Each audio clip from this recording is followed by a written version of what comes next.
एका देशमा सहरको छेउमा एउटा सानो गाउँ थियो। एकदमै रमाइलो, हरियाली, प्राकृतिक सुन्दरताले भरिएको एकदमै सुन्दर गाउँ थियो। त्यो गाउँमा एउटा मात्र स्कुल थियो र गाउँका सबै बच्चाहरू त्यही स्कुलमा पढ्न जान्थे। गाउँ त्यस्तो धेरै ठुलो पनि थिएन। गाउँ सानो भएकै कारण त्यस गाउँमा जम्मी 1200 जना मात्र मान्छे थिए। एक दिनको कुरा हो, स्कुलको जन्मदिनको अवसरमा स्कुलमा मोमो पार्टी गर्ने निर्णय भयो। मोमो पार्टीमा स्टुडेन्ट्सहरू मात्र नभएर स्टुडेन्टहरूका परिवारहरू, आमा बुवा, हजुरबुवा, हजुरआमा, दिदी, बहिनी, अङ्कल, आन्टी सबै आउने निर्णय भयो। सबैजना मिलिजुली चिसो मौसममा तातो मोमो खाने र पार्टी गर्ने विचार भयो।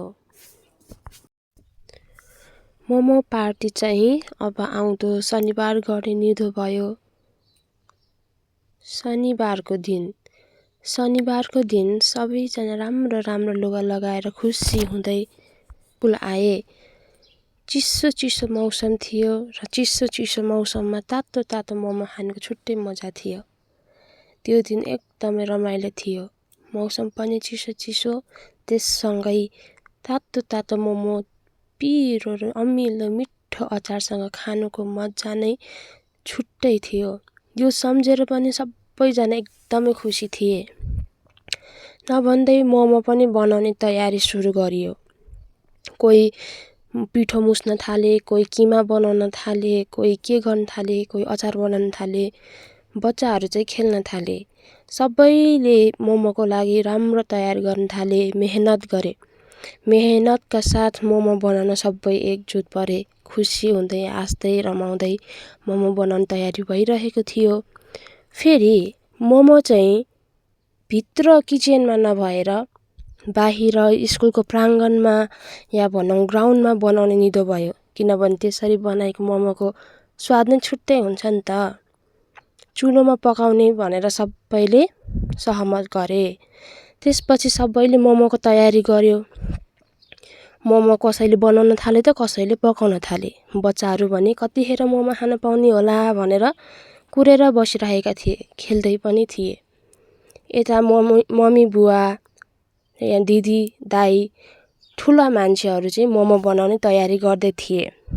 नभन्दै मोमो पनि अलिअलि गर्दै पाक्न थालेपछि बच्चाहरू यति रमाएर खाए कि मोमो मिठो मानेर झन् पिकनिक जसरी सबैसँग बसेर खानुको मजा नै छुट्टै थियो। सबैले रमाएर मोमो खाए।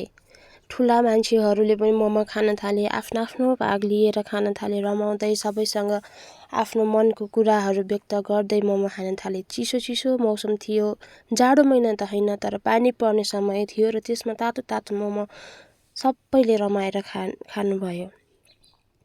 बच्चाहरूले पनि रमाएर खाए, मिठो मानेर खाए। त्यो दिन उनीहरूको यति रमाइलो भयो, कहिले पनि नबिर्सने क्षण बन्न गयो।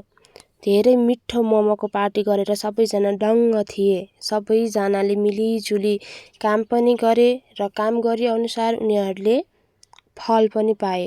यसरी यो गाउँको त्यो एउटा शनिबार सधैँको लागि यादगार हुन गयो। रमाइलो पल, खुसीको पल र मिठो पल बन्न गयो। र हजुरहरूले पनि चिसो समयमा यसरी नै मोमो बनाएर खानुहोस् है भन्दै मेरो मोमोको पार्टी कथा चाहिँ यहीँ सकिन्छ।